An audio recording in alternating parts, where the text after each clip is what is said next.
facial o séptimo par craneal. ¿Qué podemos decir de este nervio? Cumple una función motora, una sensitiva, pero también tiene participación sensorial, sobre todo en la percepción del gusto. ¿Para qué sabores? Salado y ácido. Entonces, el nervio facial, al ser un nervio mixto, tiene múltiples núcleos de origen que vamos a mencionar a continuación. El origen real va a tener una parte motora y otra sensitiva. ¿Dónde se encuentra el núcleo motor del facial? Nos dirigimos a nuestro tronco encefálico, pero en la región posterior. Ubicamos el cuarto ventrículo y en la mitad superior del piso del cuarto ventrículo, ahí, al nivel de la formación reticular gris del puente, se va a encontrar el núcleo motor del facial. Y va a tener una característica este origen, porque sus fibras van a rodear al núcleo del sexto par, formando el colículo facial. En medio de esta rodilla se encuentra el núcleo del sexto par. Tenemos un núcleo sensitivo que se encuentra a nivel del ganglio geniculado. ¿Dónde está este ganglio? No está en el tronco encefálico. Tenemos que dirigirnos a la porción petrosa del temporal. Justamente en la primera flexión o el primer codo del facial que hablaremos a continuación, a nivel de la primera flexura está el ganglio geniculado, que por medio de fibras del nervio intermediario de Reisberg van a representar al origen sensitivo del facial. Y de aquí las fibras se van a dirigir hacia el tronco. Entonces, como son fibras aferentes, está trayendo información y van a dirigirse hacia el tronco encefálico. ¿Y dónde van a terminar esas fibras? En la porción superior del núcleo del tracto solitario. Tenemos, pero, fibras también vegetativas.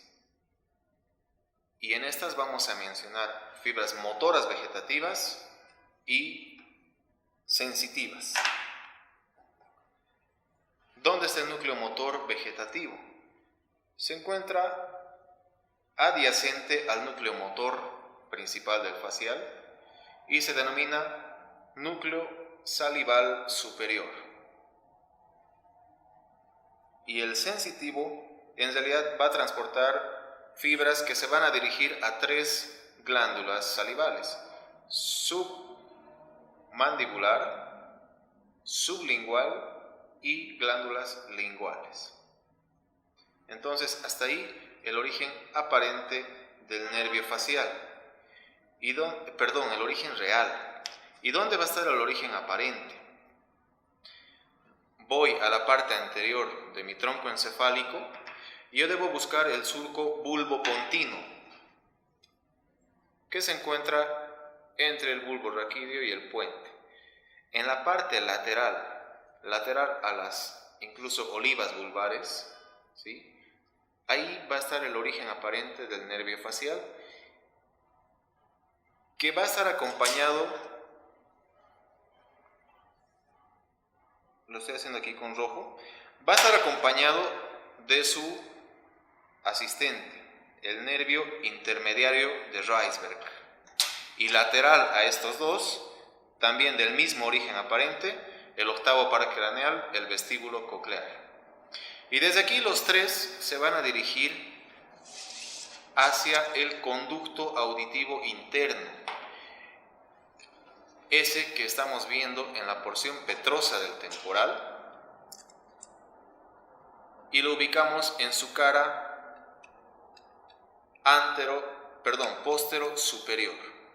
Aquí al conducto auditivo interno se va a dirigir y va a ingresar por el cuadrante antero superior. Aquí lo vamos a encontrar al facial. Y en su trayecto intrapetroso vamos a distinguir 3 porciones. La primera porción es perpendicular al eje de la porción petrosa, que es este cono. Se conoce como porción laberíntica y tiene una longitud muy pequeña, de 3 a 4 milímetros. Luego hace una flexión y el punto de la flexión es donde las fibras sensitivas se acumulan y forman el ganglio geniculado, que es el origen sensitivo del facial. A continuación del ganglio viene la segunda porción del nervio facial intrapetroso. Hablamos de la porción timpánica, que es esta. La porción timpánica es paralela al eje de todo el peñasco o porción petrosa del facial. Sigue la misma dirección. Luego de un trayecto de 1 centímetro aproximadamente, va a ser otra inflexión, un segundo codo, que nos va a dar inicio a la tercera porción intrapetrosa, que es la más grande, aproximadamente 1,5 centímetros, y es vertical. ¿Sí? Es totalmente vertical hasta la salida del nervio facial del cráneo, que lo va a hacer a través del agujero estilomastoideo. Entre las dos apófisis, estiloides y mastoidea, ese va a ser la salida del nervio facial del cráneo, donde lo encontramos en nuestro cráneo. Entonces, ubicamos el hueso temporal, la apófisis mastoides, ese cono grande que ya lo conocemos, y al frente de la apófisis mastoides va a estar el colmillo, la apófisis estiloides. Entre estas dos apófisis, ahí voy a encontrar al agujero estilomastoideo o conducto facial, y va a ser el sitio de salida del nervio. Entonces, en este trayecto intrapetroso va a emitir 6 ramas colaterales el nervio facial. 2 de esas ramas nacen del ganglio geniculado, es decir, de su vértice van a ser nuestra primera rama colateral, que es el nervio petroso mayor, y este se va a dirigir hacia el hiato del petroso mayor en la cara anterosuperior de la porción petrosa, y se va a unir a 2 estructuras por debajo del ganglio trigeminal para formar un nervio del que vamos a hablar a continuación. Entonces, este petroso mayor va a recibir fibras del nervio petroso profundo y también fibras o un filete simpático carotídeo, de modo tal que los 3 elementos, una vez que atraviesen por debajo del ganglio trigeminal, van a formar el nervio del conducto pterigoideo, llamado también nervio vidiano. Este nervio vidiano va a atravesar el agujero rasgado y se va a dirigir hacia el agujero o conducto pterigoideo en la base de la apófisis pterigoides.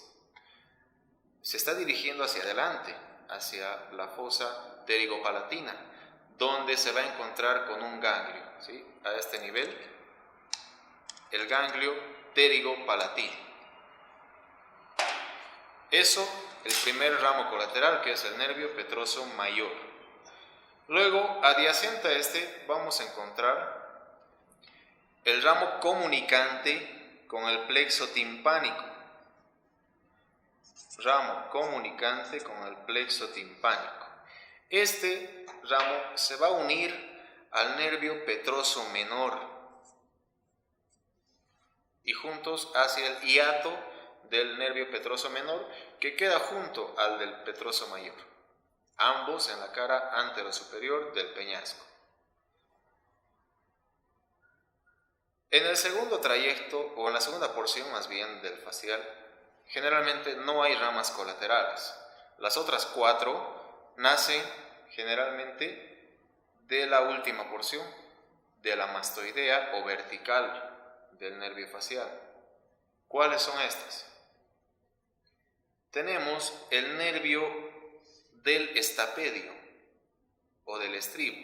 Este nervio ayuda en la regulación del volumen del sonido que llega al oído. Una lesión de este nervio estapedio podría producir hiperacusia, por ejemplo. Tenemos otro ramo que nace también milímetros superior al agujero estilomastoideo. Estamos hablando de la cuerda del tímpano. ¿Sí? La cuerda del tímpano sería la cuarta rama, y esta es la que se va a dirigir a anastomosarse con el nervio lingual. Y juntos, la cuerda del tímpano con el nervio lingual van a llegar al vértice de la lengua. ¿Sí? Van a llegar al vértice de la lengua y parte de los bordes laterales. Y aquí va a cumplir la función sensorial, esa que dijimos, para percibir 2 sabores, salado y ácido, a través de la cuerda del tímpano. Luego tenemos una pequeña ramita, que es la rama sensitiva del conducto auditivo externo. Entonces, la vamos a anotar aquí como quinta rama sensitiva del conducto auditivo externo. Y finalmente, un ramo comunicante con el nervio vago. Este ramo comunicante puede nacer hasta 5 milímetros superior al agujero estilomastoideo y se va a dirigir hacia el ganglio superior del nervio vago, ¿sí? Al ganglio superior. Mucha atención con eso. Y de esta manera tenemos los 6 ramos intrapetrosos del facial. Una vez que sale del cráneo, y vamos a hacerlo con verde, el nervio se va a dirigir hacia anterior a la glándula parótida, pero no la va a inervar. Entonces, antes de su llegada a la parótida, nos va a emitir sus ramos extrapetrosos, que son de 3 a 4. ¿Por qué decimos que son de 3 a 4? Porque el primero, que es el ramo comunicante con el glosofaringio, es inconstante. Es llamado también asa de Haller cuando está presente.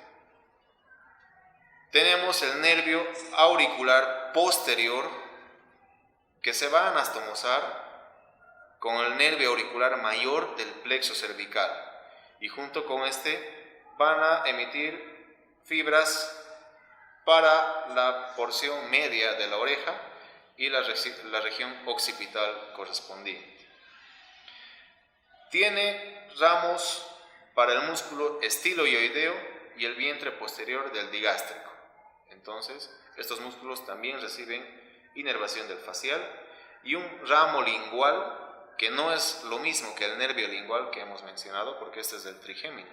Un ramo lingual que se va a dirigir a la base de la lengua, es decir, a la porción posterior. Y esos son los 4 ramos extrapetrosos del facial. Los ramos terminales, tomamos como referencia siempre nuestro hueso temporal. Los ramos terminales van a nacer a la altura de la glándula parótida y se van a dividir en 2 troncos. Entonces, tengo la parótida y los 2 troncos del facial. El tronco superior se llama temporofacial y el tronco inferior cérvico-facial. Y estos se van a dirigir a los diferentes músculos de la mímica. Por eso, la lesión de cualquiera de estas ramas nos va a producir una parálisis facial, porque precisamente el séptimo par es el que se encarga de la inervación motora de todos los músculos de la mímica. Por ejemplo, el tronco temporofacial o tronco superior se divide en 4 ramas. Ramas temporales para el músculo temporal y la región adyacente. Tiene ramos frontales y palpebrales para estos músculos que se encuentran, por ejemplo, el vientre frontal del occipito frontal, el corrugador de la ceja, el músculo prócer. Toda esta región frontal y supraorbitaria es a cargo de estas segundas ramas. Luego tenemos unas ramas infraorbitarias, o llamadas también cigomáticas. Como su nombre lo indica, a nivel infraorbitario encontramos los músculos cigomáticos mayor y menor, y van a ser inervados también por este tronco temporofacial.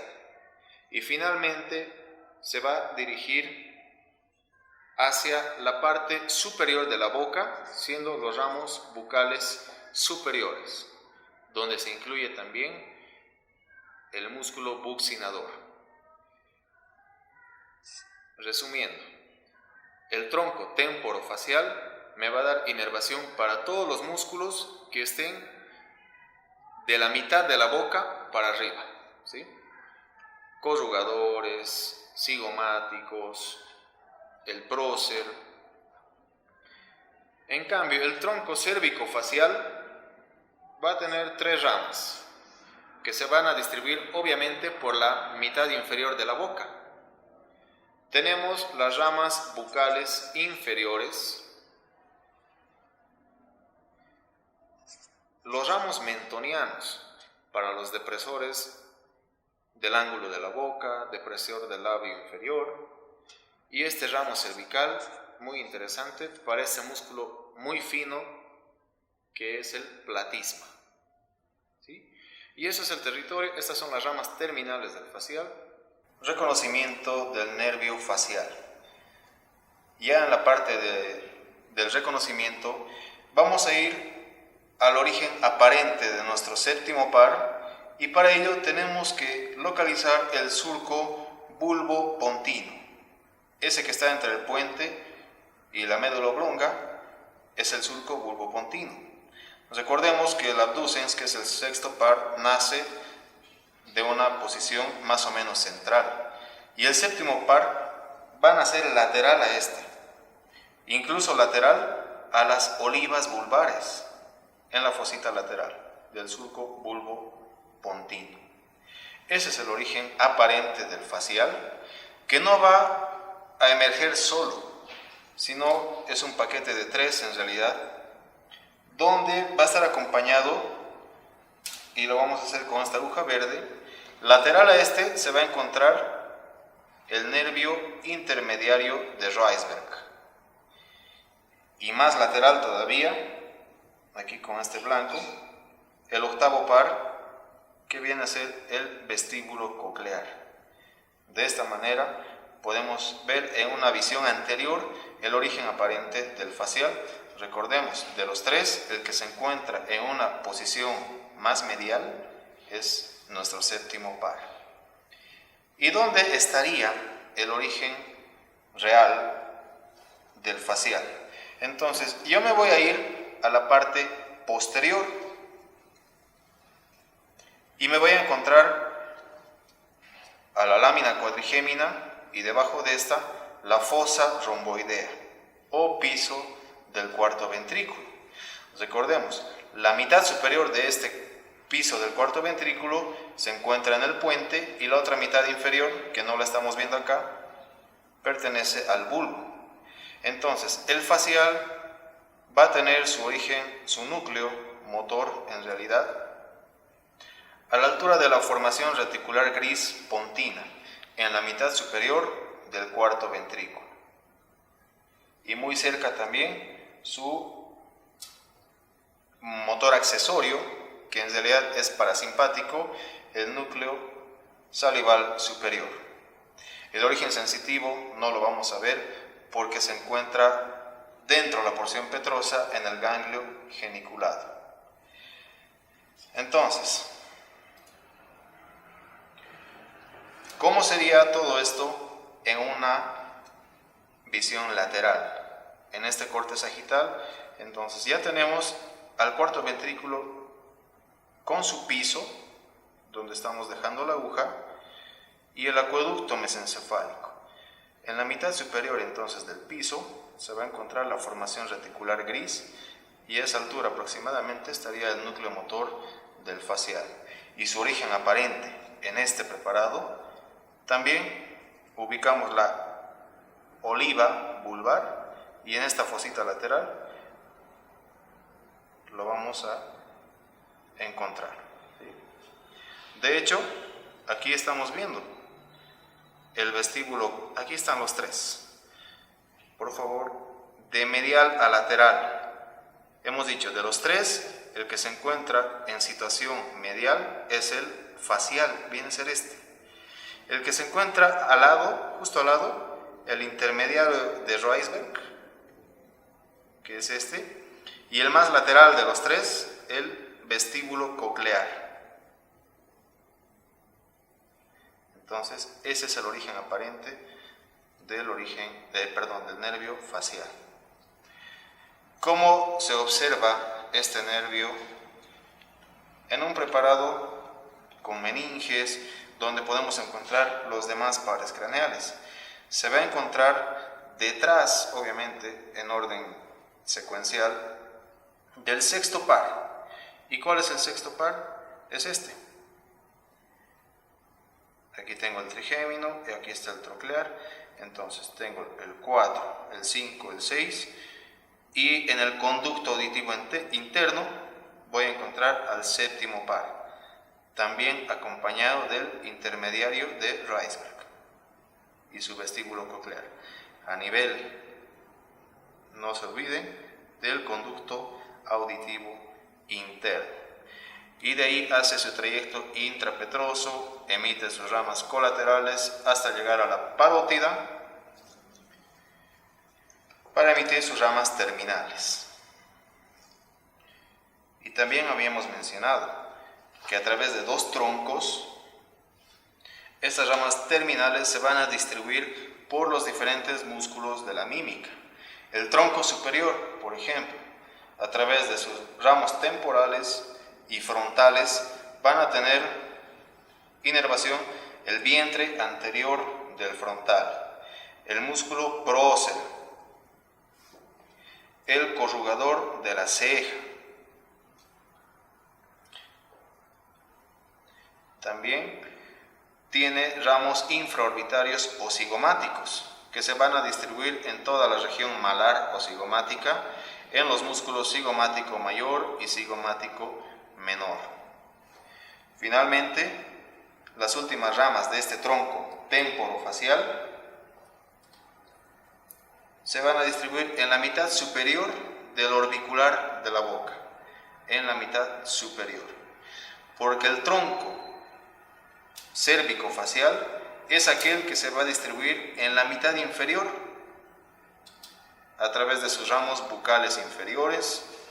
Tiene ramos para los músculos depresor del ángulo de la boca, depresor del labio inferior, mentoniano. Y la última rama pertenece a un músculo muy fino que reviste la porción cérvico-facial. Estamos hablando del platisma.